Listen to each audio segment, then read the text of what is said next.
Hello everyone, I'm your host Law of the West, and welcome to another episode of If It Fits, It Sits. This time around, I'm going to be taking a look at the Starfarer and seeing how many vehicles I can fit inside of it. And I'm not just trying to see how many ships that I can jam into a given amount of space. I'm trying to show how many smaller craft a ship could safely carry from point A to point B, pretty much in the same way that you would if you were trying to play the game as intended. And then, after that, I usually try to cram as many ships into it that I can. You know, for science. The thing that I like about the Starfarer is that its cargo bay is one giant room. Its maglocks are divided up into 3 separate sections, but the room itself is one large open space that has a balcony encircling the top of it. And I included the scene because being able to see all of its cargo stacked up together into one spot like this really helps to give the interior space a sense of perspective. If only this area was set up to be wider instead of taller, it'd be an even better vehicle transport than it already is. That and the size of the hangar doors are the 2 limiting factors when it comes to storing vehicles inside of the Starfarer. And unlike with the rest of the videos in this series, this particular one started out in a really weird way. A group of people wanted to see how many Cyclones we could get inside of a Starfarer while still adhering to what my rules were for what I consider to be a comfortable fit. And for anyone who's unfamiliar with this series, a comfortable fit is a term that I've coined for describing the conditions under which something can be safely transported by another vessel. And I've narrowed it down so that it only has 2 rules. First, in order to be considered a comfortable fit, the pilot of the craft or crafts that are being transported and all of its passengers have to be able to exit the vehicle and be able to enter the ship that's carrying them. Meaning that they're not going to be stuck in the transport's hangar or in their own vehicle for the duration of the trip. And the second condition that I've set for being a comfortable fit is that you're able to get all of the ships that are being transported easily back out again and undamaged. And I've seen some crazy footage of the number of smaller craft that people have managed to cram inside of a ship's hangar, but the thing that they usually don't end up showing you is any footage of them trying to get those vehicles out again. And that's usually because they can't. Clown carring a bunch of vehicles in like this is what I've been calling a technical fit, because technically, yes, you could do it, but you wouldn't want to. And the reason why is because most of the time those vehicles are either going to get irreparably stuck or heavily damaged. And it's pointless to try and transport something, especially if it's not going to survive the trip or if you can't get it out of the hangar bay again in one piece. And I've really found that it's important to be able to distinguish between what's a comfortable fit and what's a technical fit, because I've encountered too many people at this point who like to misrepresent how many vehicles a ship could transport. So in essence, a comfortable fit is meant to describe how many vehicles you'd limit yourself to transporting if you were playing the game as intended, while a technical fit is just jamming a bunch of vehicles into your hangar bay with no regard as to whether or not you could get them out again or caring if they're going to even survive the trip. So with that said, we ended up getting 10 Cyclones into the Starfarer and then stopped at that point because this is the limit when it comes to what I'd consider to be a comfortable fit. The driver, the pilot, even the gunner if you were loading it up with TRs or MTs could all get out of their vehicles and make their way to both the inside of the ship and outside through the hangar bay doors if they wanted. There was enough space in between each of the Cyclones that even if they shifted a little bit during transit, they wouldn't scrape up against one another, and I could easily get all 10 of them back out of the Starfarer again without any issues. Once we were finished, it looked like there was almost too much open space left over, so we tried it again and then pushed all of the Cyclones in together a little closer this time and ended up getting a total of 12 of them in. And at that point, that was the limit. If you want to get any more inside, then you'd have to start stacking them one on top of another. And technically, the way I have them parked here violates one of my previously stated rules, or at least it would have if I didn't accidentally leave enough room for a person to make their way through the maze of Cyclones that we've created. But what this whole endeavor ended up doing was creating a need within me to see what else I could manage to cram into the back of the Starfarer. I had the people, the interest, and the will to try, so why not do it? And it doesn't matter if you're talking about the standard Starfarer or the Gemini because both of their cargo bays have the exact same dimensions, but just in case anybody was wondering, I was using the standard Starfarer to do all of this. So after clearing out the Cyclones, we decided to see how many Noxes we could round up and start packing into the back of this giant chrome-plated hog.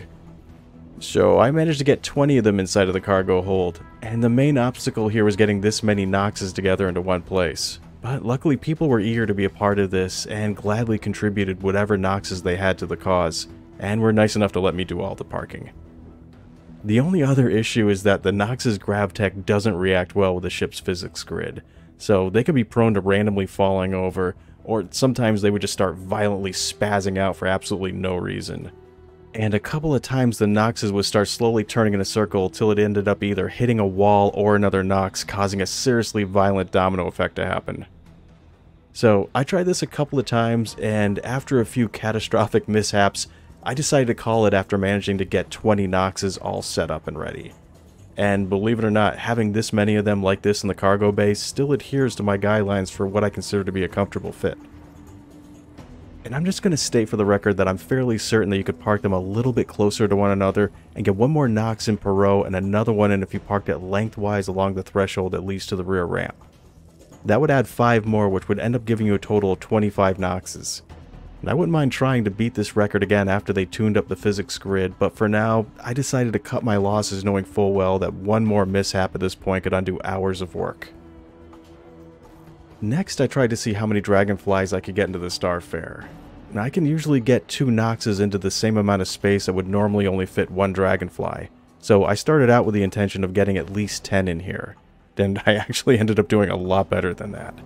They're a bit more stable than the Noxes are right now, so I could pack the Dragonflies in a bit closer together without having to worry about the driver and passenger being able to get out, and ended up being able to park a total of 14 of them into the bay. You could probably get more of them in if they hadn't partitioned this area off into 3 sections, which really keeps you from utilizing the space to its full potential. This limited me to only being able to get 4 Dragonflies into each of the alcoves and 6 into the center section. Now came the golden moment, which is the Grey Cat challenge. I've tried this a couple of times before with other ships, and it was always met with some kind of disaster before I could complete it. And once again, the real challenge here was rallying enough Grey Cats together into one place to pull this off, which is almost worthy of a behind-the-scenes video in and of itself. And the beautiful thing about the Grey Cats is that you can park them tire to tire and still be able to exit from both sides without any issue. So I could line them up right up against one another and really pack them in. And another really funny thing about this is that it doesn't violate any of the rules I've set up for being a comfortable fit. Every driver and passenger could get into and out of each one of the PTVs even when they've been packed in like this. And we managed to get every one of these industrial golf carts back out again without any trouble. And at one point I was asked why a player would want to do something like this, and oh, there's endless number of reasons why.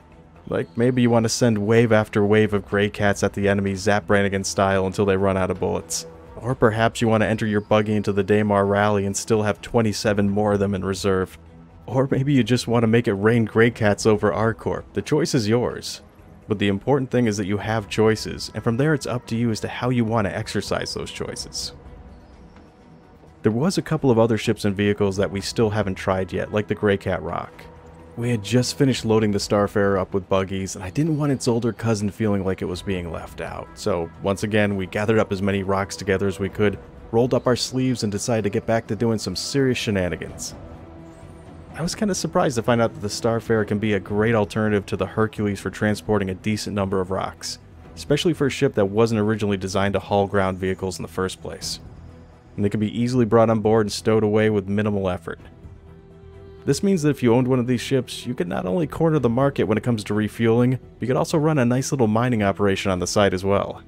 You could park in an isolated area and use the Starfarer as a staging ground for a rather large pack of mining vehicles. And when they're all done, you'll have plenty of room in the cargo bay for them and whatever minerals that they've collected. The Starfarer isn't just limited to transporting vehicles, it can also be used to carry some of the smaller craft like the Merlin and the Razor. But of course, there's going to be some caveats when it comes to carrying these ships.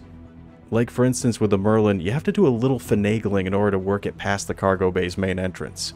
It's not a terribly tricky thing to do, but it's also not going to be a straight shot trying to get it into the hangar. It's just difficult enough that you wouldn't want a novice pilot doing it. Or maybe you do because it would be hilarious to watch. They're almost guaranteed to start panicking at some point, completely losing their focus and either gunning it, or would either cause them to shear off a wing or try to back out again, which would most likely blow the ship up altogether. When it comes to transporting Merlins, I'd recommend limiting yourself to carrying 4 at a time and parking them facing in alternating directions to maximize space. And when I say Merlins, I'm also including the Archimedes and the Emerald variant into this mix. But you can get a lot more than 4 of these snub fighters into a Starfarer. That is if you have a bunch of people with you, and instead of parking the first wave of craft you get in, you fly them up one level while you get a second or even a third wave of snubbies inside. Then you can land the others one at a time while fitting them together like puzzle pieces. It can be fun to do, but wow, it can also be a pain, and will most likely end up with a lot of things exploding. Which brings me to the Razor. I was actually shocked to find that you could get a razor inside of the Starfarer at all. But it's not a comfortable fit in the least, and I ended up labeling the razor as being a technical fit after trying to get just one of them inside. I've had footage sent to me from people who have gotten several razors into the Starfarer, but based on my experience, this one is more of a novelty rather than a practical way to try and transport it. Bottom line is there's a lot better options out there for you to use when it comes to transporting a razor, and although you can technically get a razor inside of a Starfarer, I personally wouldn't recommend it.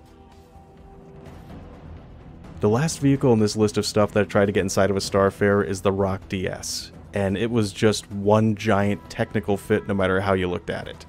First off, getting it inside of a Starfarer is more of an act of violence than it was anything else.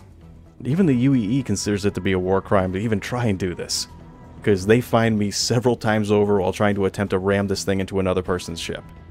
In fact, the fit was so bad that if I hadn't gotten it in on the first try, I would have simply declared this one as a failed experiment and moved on. But I did discover a few tricks to try and make it easier to load and unload this vehicle. First, I found that it backs into the Starfarer a lot easier than it does if you try to drive it straight in. Just take it easy, move slowly while going backwards, and you'll have a lot easier time loading them in. You also have to park them in this order to get all 6 of them inside. I started by parking 2 of them into the left alcove, and then parked the next 2 into the right alcove, then park the last 2 into the center section, which will give you a total of 6. But it's so difficult to get it in and out again that I wouldn't recommend using the Starfarer to transport them, and the DS has such a ridiculously wide turning radius that it makes it extremely difficult to move around in closed spaces.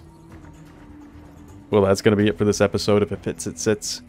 I'd like to thank my patrons for allowing me the opportunity to do goofy stuff like this, which can sometimes end up being a huge pain to get some of these scenes, way more than people would expect.